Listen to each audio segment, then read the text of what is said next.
Yo, what's going on, everyone? Hanging out with you here on the Touchback. I know it's getting late. It's almost time for that drive time.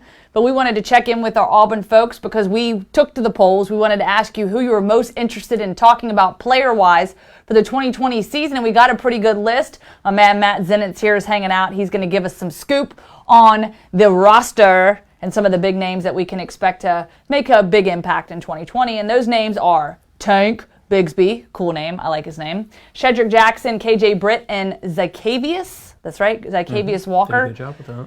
Thank you very much. So we'll start with Tank Bigsby. Tank Bigsby, obviously the freshman, he's the number 39 overall recruit in the 2020 class. And, you know, the big question is, Boobie Whitlow obviously takes off. He's now in the transfer portal. Chad Morris comes in as the new OC at Auburn. How does this change the dynamic with the offense? And certainly how does a guy like Tank Bigsby play into that with Seth Williams and Sean Shivers being the only other two really returning guys at that position?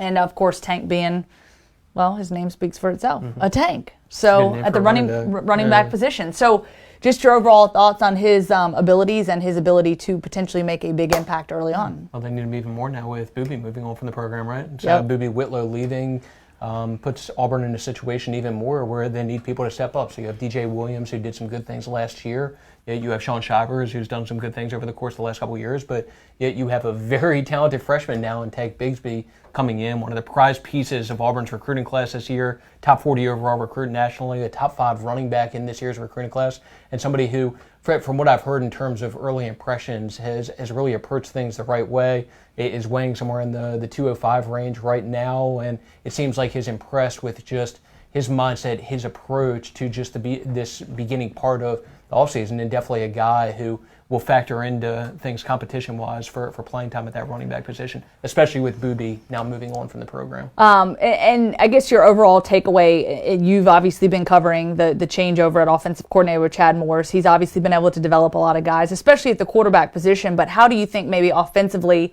that a guy like, Tank Bigsby and or, we're going to talk about Cedric Jackson as well, how these two guys kind of fit into this new offensive system that we're going to potentially see at Auburn with Gus Malzahn now having Chad Morris at the reins as the OC and supposedly the guy that's going to be calling the plays. Well, I'll limit this to Gus. So if you look at it strictly from a Gus standpoint, think about the top offenses that Gus has had. And the top offenses that Gus has had at Auburn have all had a key consistent component, which has been production from the running game and a good, consistent running game.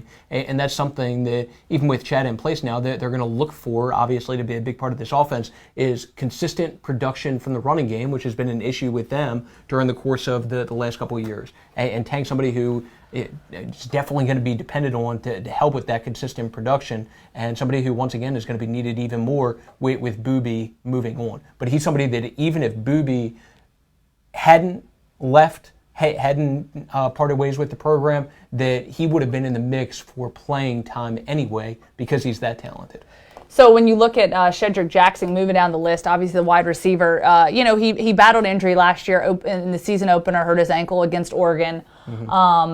You've got Eli Stove, Anthony Schwartz returning at the receiver position. But Cedric Jackson, a guy, he carries the name, right? He's Bo Jackson's nephew. He's out of Hoover here.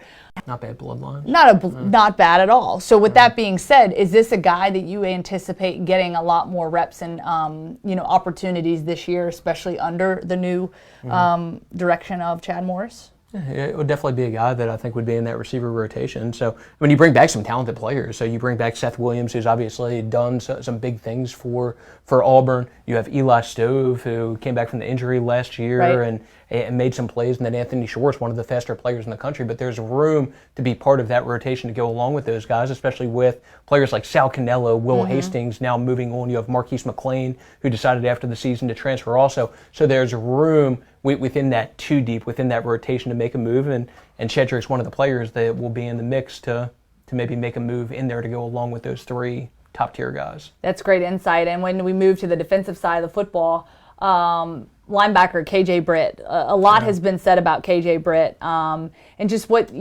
this defense is trying to accomplish, and obviously an outstanding season coming off the season he was, all SEC first team selection. So certainly great there. And you look at his numbers, 69 tackles, 10 for a loss, 2.5 sacks a season with the forced fumble.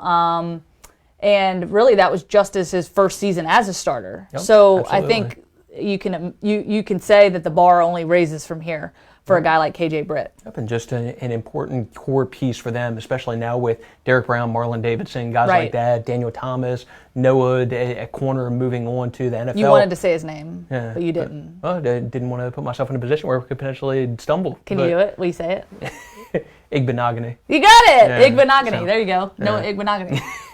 But at the same time, KJ was an important part of the defense last year, and somebody who's always had leadership characteristics. That's somebody, or something that really impressed Auburn with him during the course of even the recruiting process. I remember hearing a story that, like, he was at an Auburn camp, and they could just see how other guys gravitated towards him, and those leadership characteristics have always stuck out, and they're going to need that leadership ability even more this year with some of those other core guys from last season moving on. But somebody who obviously in his first season as starter stepped in and did a great job, and now will be an important figure for them once again going into this season. Yeah, no doubt. And then our last guy is Zycavius Walker, a defensive end that has been talked about, and obviously with Marlon Davidson leaving. There's a lot of talent, obviously, there on the line, especially at the buck spot, but Marlon Davidson leaving kind of got to fill a big void. Yep.